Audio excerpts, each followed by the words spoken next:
ओम शांति। 15 मई 2026 के ईश्वरीय महावाक्य पहले सुनते हैं मुरली के मुख्य पॉइंट्स।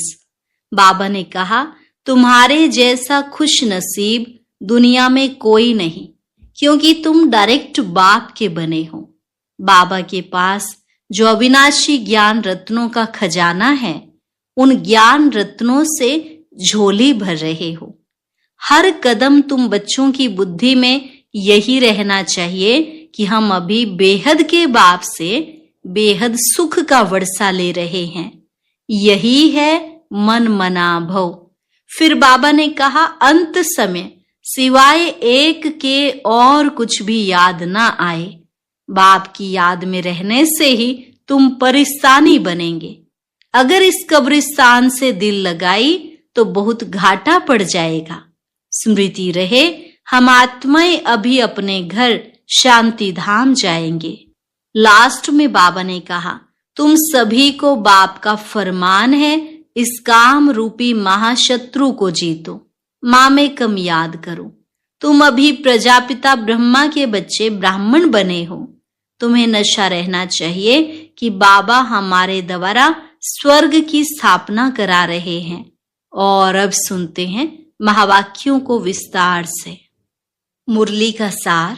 मीठे बच्चे, यह दुनिया कब्रिस्तान होने वाली है, इसलिए इससे दिल नहीं लगाओ, परिस्तान को याद करो।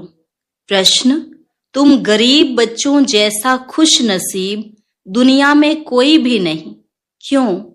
उत्तर, क्योंकि तुम गरीब बच्चे ही डायरेक्ट उस बाप के बने हो जिससे सद्गति का वर्षा मिलता है। गरीब बच्चे ही पढ़ते हैं। साहूकार यदि थोड़ा पढ़ेंगे भी तो उन्हें बाप की याद मुश्किल से रहेगी। तुम्हें तो अंत में बाप के सिवाय और कुछ भी याद नहीं आएगा, इसलिए तुम सबसे खुश नसीब हो। गीत, दिल का सहारा टूट न जाए, बन के नसीबा फूट न जाए। ओम शांति। बच्चों प्रति बाप समझा रहे हैं और बच्चे समझ रहे हैं कि बरोबर यह जमाना अब कब्रिस्तान बनने वाला है। पहले यह जमाना परिस्तान था, अब पुराना हो गया है, इसलिए इनको कब्रिस्तान कहते हैं। सबको कब्र दाखिल होना है। पुरानी चीज कब्र दाखिल होती है, अर्थात मिट्टी में मिल जाती है। यह भी सिर्फ तुम बच्चे ही जानते हो, दुनिया नहीं जानती। कुछ विलायत वालों को मालूम होता है कि कब्र दाखिल होने का समय दिखता है। तुम बच्चे भी जानते हो कि परिस्तान स्थापन करने वाला हमारा बाबा फिर से आया हुआ है। बच्चे यह भी समझते हैं, अगर इस कब्रिस्तान से दिल लगाई तो घाटा पड़ जाएगा। अभी तुम बेहद के बाप से बेहद सुख का वर्षा ले रहे हो, सो भी कल्प पहले मुआफिक। यह तुम बच्चों की बुद्धि में हर कदम रहना चाहिए। तो यही मन मना भव है। बाप की याद में रहने से ही परिस्तानी बनेंगे। भारत परिस्तान था और खंड परिस्तान नहीं बनते हैं। यह है माया रावण का पंप। यह थोड़ा समय चलने वाला है। यह है झूठा शो, झूठी माया, झूठी काया है ना। यह पिछाड़ी का भबका है। इनको देखकर समझते हैं स्वर्ग तो अभी है, पहले नर्क था। बड़े बड़े मकान बनाते रहते हैं। यह 100 वर्ष का शो है। टेलीफोन, बिजली, एरोप्लेन आदि यह सब 100 वर्ष के अंदर बनते हैं। कितना शो है, इसलिए समझते हैं स्वर्ग तो अभी है। दिल्ली पुरानी क्या थी, अभी नई दिल्ली कैसी अच्छी बनी है। नाम ही रखा है न्यू दिल्ली। बापूजी चाहते थे नई दुनिया राम राज्य हो, परिस्तान हो। यह तो टेम्पररी पंप है। कितने बड़े बड़े मकान, फाउंटेन आदि बनाते हैं। इनको आर्टिफिशियल स्वर्ग कहा जाता है, अल्पकाल के लिए। तुम जानते हो इनका नाम कोई स्वर्ग नहीं है, इनका नाम नरक है। नरक का भी एक शो है। यह है अल्पकाल का शो। यह अभी गया कि गया। अब बाप बच्चों को कहते हैं, एक तो शांति धाम को याद करो। सब मनुष्य मात्र शांति को ढूंढते रहते हैं, कहां से शांति मिलेगी। अब यह सवाल तो सारी दुनिया का है कि दुनिया में शांति कैसे हो। मनुष्यों को यह पता नहीं कि हम सब वास्तव में शांति धाम के रहने वाले हैं। हम आत्माएं शांति धाम में शांत रहती हैं, फिर यहाँ आती हैं पार्ट बजाने। सो भी तुम बच्चों को मालूम है। अभी तुम पुरुषार्थ कर रहे हो सुख धाम में जाने वाया शांति धाम। हर एक की बुद्धि में है कि हम आत्माएं अभी जाएंगी अपने घर शांति धाम। यहाँ तो शांति की बात हो नहीं सकती, यह है ही दुख धाम। सतयुग पावन दुनिया, कलयुग है पतित दुनिया। इन बातों की समझ अभी तुम बच्चों को आई है। दुनिया वाले तो कुछ भी नहीं जानते हैं। तुम्हारी बुद्धि में आया है बेहद का बाप हमको सृष्टि के आदि मध्य अंत का राज समझाते हैं। फिर कैसे धर्म स्थापक आकर धर्म स्थापन करते हैं। अब सृष्टि में कितने अथाह मनुष्य हैं। भारत में भी बहुत हैं। भारत जब स्वर्ग था तब बहुत साहूकार थे और कोई धर्म नहीं था। तुम बच्चों को रोज रिफ्रेश किया जाता है। बाप और वर्षे को याद करो। भक्ति मार्ग में भी यह चला आता है। हमेशा उंगली दिखाते हैं कि परमात्मा को याद करो। परमात्मा अथवा अल्लाह वहां है, परंतु सिर्फ ऐसे ही याद करने से कुछ होता थोड़े ही है। उनको यह भी पता नहीं है कि याद से क्या फायदा होगा, उनके साथ हमारा क्या संबंध है, जानते ही नहीं। दुख के समय पुकारते हैं हे राम, आत्मा याद करती है, परंतु उनको यह पता नहीं है कि सुख शांति किसको कहा जाता है। तुम्हारी बुद्धि में आता है कि हम सब एक बाप की संतान हैं, तो फिर दुख क्यों होना चाहिए। बेहद के बाप से सदा सुख का वर्षा मिलना चाहिए। यह भी चित्र में क्लियर है। भगवान है ही स्वर्ग की स्थापना करने वाला, हेवनली गॉड फादर। वह आते भी भारत में ही हैं, परंतु यह कोई समझ से नहीं है। देवी देवता धर्म की स्थापना जरूर संगम पर ही होगी, सतयुग में कैसे होगी। परंतु यह बातें दूसरे धर्म वाले जानते नहीं। यह तो बाप ही नॉलेजफुल है, समझाते हैं आदि सनातन देवी देवता धर्म कैसे स्थापन हुआ। सतयुग की आयु लाखों वर्ष कहने से बहुत दूर कर देते हैं। तुम बच्चों को चित्रों पर ही समझाना है। भारत में लक्ष्मी नारायण का राज्य था। इन्होंने कैसे कब यह राज्य पाया यह नहीं जानते। सिर्फ कहते हैं यह सतयुग के मालिक थे। उनके आगे जाकर भीख मांगते हैं तो अल्पकाल के लिए कुछ न कुछ मिल जाता है। कोई दान पुण्य करते हैं, उनको भी अल्पकाल के लिए फल मिल जाता है। गरीब पंचायत के मुखी को भी इतनी ही खुशी रहती है जितनी साहूकार मुखी को। गरीब भी अपने को सुखी समझते हैं। बॉम्बे में देखो गरीब लोग कैसे कैसे स्थानों पर रहते हैं।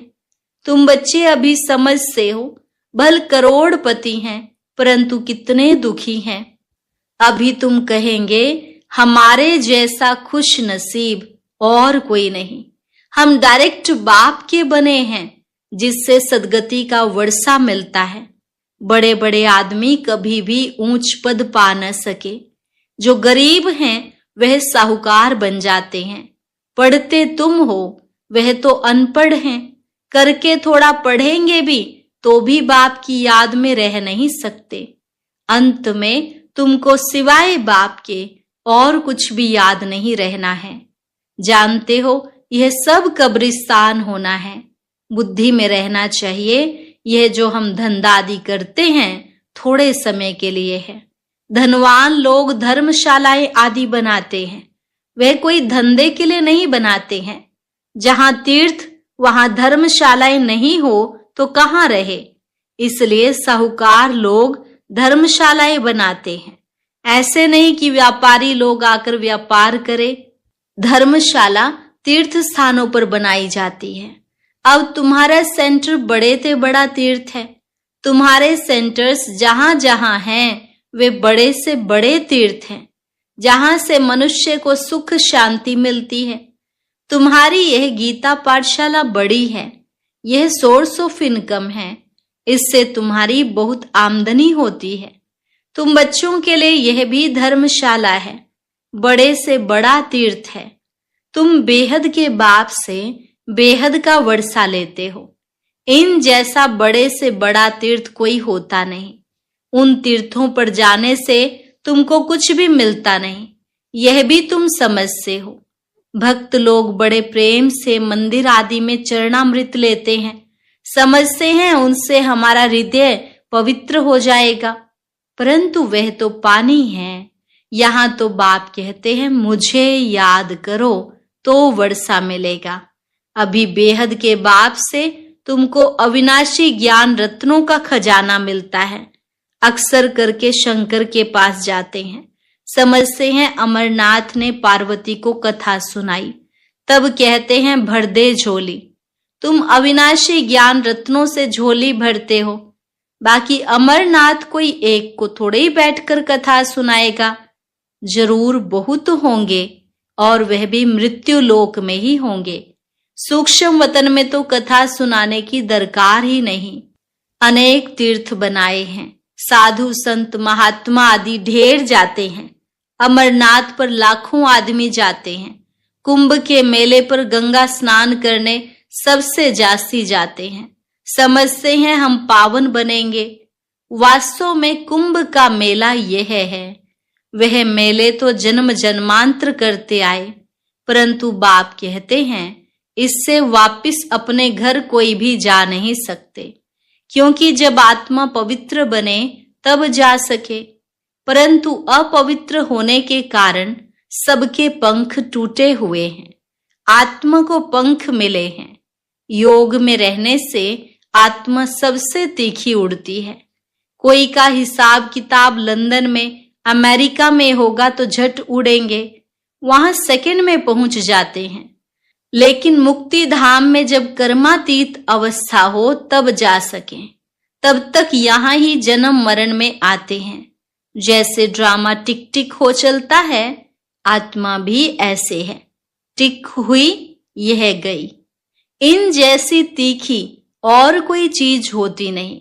ढेर की ढेर सब आत्माएं मूल वतन में जाने वाली हैं। आत्मा को कहां का कहां पहुंचने में देरी नहीं लगती है। मनुष्य यह बातें समझते नहीं। तुम बच्चों की बुद्धि में आता है कि नई दुनिया में जरूर थोड़ी आत्माएं होंगी और वहां बहुत सुखी होंगी। वही आत्माएं अब 84 जन्म भोग बहुत दुखी हुई हैं। तुमको सारे चक्र का मालूम पड़ा है, तुम्हारी बुद्धि चलती है और कोई मनुष्य मात्र की बुद्धि नहीं चलती। प्रजापिता ब्रह्मा भी गाया हुआ है। कल्प पहले भी तुम ऐसे ही ब्रह्मा कुमार कुमारी बने थे। तुम जानते हो कि हम प्रजापिता ब्रह्मा के बच्चे हैं। हमारे द्वारा बाबा स्वर्ग की स्थापना करा रहे हैं। जब नंबरवार पुरुषार्थ अनुसार लायक बन जाएंगे तो फिर पुरानी दुनिया का विनाश होगा। त्रिमूर्ति भी यहाँ ही गाया हुआ है। त्रिमूर्ति का चित्र भी रखते हैं, उसमें शिव को दिखाते नहीं। कहा भी जाता है ब्रह्मा द्वारा स्थापना। कौन कराते हैं? शिव बाबा। विष्णु द्वारा पालना। तुम ब्राह्मण अभी लायक बन रहे हो देवता बनने के लिए। अभी तुम वह पार्ट बजा रहे हो, कल्प के बाद फिर बजाएंगे। तुम पवित्र बनते हो। कहते हो बाबा का फरमान है काम रूपी शत्रु को जीतो, मामेकम याद करो। बहुत सहज है। भक्ति मार्ग में तुम बच्चों ने बहुत दुख देखे हैं। करके थोड़ा सुख है तो भी अल्पकाल के लिए। भक्ति में साक्षात्कार होता है, सो भी अल्पकाल के लिए तुम्हारी आश पूरी होती है। यह साक्षात्कार होता है, वह भी मैं कराता हूं, शिव बाबा कराते हैं। ड्रामा में नोंद है, जो पास्ट हुआ second by second drama shoot किया हुआ है। ऐसे नहीं कहते हैं अब शूट हुआ, नहीं, यह तो अनादि बना बनाया ड्रामा है। जितने भी एक्टर्स हैं सबका पार्ट अविनाशी है। मोक्ष को कोई नहीं पाते हैं। सन्यासी लोग कहते हैं हम लीन हो जाते हैं। बाप समझाते तुम अविनाशी आत्मा हो। आत्मा बिंदी है। इतनी छोटी सी बिंदी में 84 जन्मों का पार्ट नूंदा हुआ है, तो वह लीन कैसे हो सकती है? यह चक्र चलता ही रहता है। जो पहले पहले पार्ट बजाने आते हैं वही 84 जन्म लेते हैं। सब तो ले न सके। तुम्हारे सिवाय और कोई की बुद्धि में यह नॉलेज नहीं है। ज्ञान का सागर एक ही बाप है। तुम जानते हो हम बाप से वर्षा ले रहे हैं। बाप हमको पतित से पावन बनाते हैं, सुख और शांति का वर्षा देते हैं। सतयुग में दुख का नाम निशान नहीं होता। बाप कहते हैं आयुष्मान भव, धनवान भव। निवृत्ति मार्ग वाले ऐसी आशीर्वाद दे न सके। तुम बच्चों को बाप से वर्षा मिल रहा है। सतयुग त्रेता है सुख धाम, फिर दुख कैसे होता है यह भी कोई नहीं जानते। देवताएं वाम मार्ग में कैसे जाते हैं वह निशानियां हैं। जगन्नाथपुरी में देवताओं के चित्र ताज आदि पहने हुए दिखाते हैं, फिर गंदे चित्र भी बनाए हैं, इसलिए उनकी मूर्ति भी काली रखी है, जिससे सिद्ध होता है देवताएं वाम मार्ग में जाते हैं तो अंत में बिल्कुल काले बन पड़ते हैं। अभी तुम जानते हो भारत कितना सुंदर था, फिर तमो प्रधान बनना ही है ड्रामा प्लान अनुसार। अभी संगम पर तुमको यह नॉलेज है। बाप है नॉलेजफुल। तुम्हारा एक ही बाप, टीचर, गुरु तीनों है। यह सदैव बुद्धि में रहे। शिव बाबा हमको पढ़ाते हैं। यह बेहद की पढ़ाई है जिससे तुम नॉलेजफुल बन गए हो। तुम सब कुछ जानते हो। वह कहते हैं सर्वव्यापी है, तुम कहते हो वह पतित पावन है। कितना रात दिन का फर्क है। अभी तुम मास्टर नॉलेजफुल बने हो नंबरवार। जो बाप के पास है वह तुमको सिखाते हैं। तुम भी सबको यह बताते हो बाप को याद करो तो 21 जन्मों के लिए वर्षा मिलेगा। अच्छा, मीठे मीठे सिकिलधे बच्चों प्रति मात पिता बाप दादा का याद प्यार और गुड मॉर्निंग। रूहानी बाप की रूहानी बच्चों को नमस्ते। रूहानी बच्चों की रूहानी बाप दादा को नमस्ते नमस्ते, गुड मॉर्निंग। शुक्रिया बाबा, शुक्रिया। धारणा के लिए मुख्य सार। पहली पॉइंट, स्वयं रिफ्रेश रहकर औरों को रिफ्रेश करने के लिए बाप और वर्षे की याद में रहना है और सबको याद दिलाना है। दूसरी पॉइंट, इस पुरानी दुनिया से, इस कब्रिस्तान से दिल नहीं लगानी है। शांति धाम, सुख धाम को याद करना है। स्वयं को देवता बनने के लायक बनाना है। वरदान, ईश्वरीय अथॉरिटी द्वारा संकल्प व बुद्धि को ऑर्डर प्रमाण चलाने वाले मास्टर सर्वशक्तिमान भव। ईश्वरीय अथॉरिटी द्वारा संकल्प व बुद्धि को ऑर्डर प्रमाण चलाने वाले मास्टर सर्वशक्तिवान भव। जैसे सुल हाथ पांव को बिल्कुल सहज रीति जहां चाहो वहां चलाते हो व कर्म में लगाते हो, वैसे संकल्प व बुद्धि को जहां लगाना चाहो वहां लगा सको। इसे ही कहते हैं ईश्वरीय अथॉरिटी। जैसे वाणी में आना सहज है, वैसे वाणी से परे जाना भी इतना ही सहज हो। इसी अभ्यास से साक्षात्कार मूर्त बनेंगे। तो अब इस अभ्यास को सहज और निरंतर बनाओ, तब कहेंगे मास्टर सर्वशक्तिवान। स्लोगन, स्वस्थिति शक्तिशाली हो तो परिस्थिति उसके आगे कुछ भी नहीं है। स्वस्थिति शक्तिशाली हो तो परिस्थिति उसके आगे कुछ भी नहीं है। अव्यक्त इशारे सदा अचल अडोल एक रस स्थिति का अनुभव करो। आपके एक रस अचल स्थिति का ही यह अचल घर यादगार है। जैसे बाप दादा एक रस रहते हैं, वैसे बच्चों को भी एक रस रहना है। जब एक के ही रस में रहेंगे तो एक रस अवस्था में रहेंगे। क्यों शब्द की निशानी क्वेश्चन मार्क सभी से टेढ़ा होता है। जब क्यों क्या शब्द निकल जाएगा, तब ड्रामा की भावी पर एक रस स्थैर्यम रह सकेंगे। अच्छा।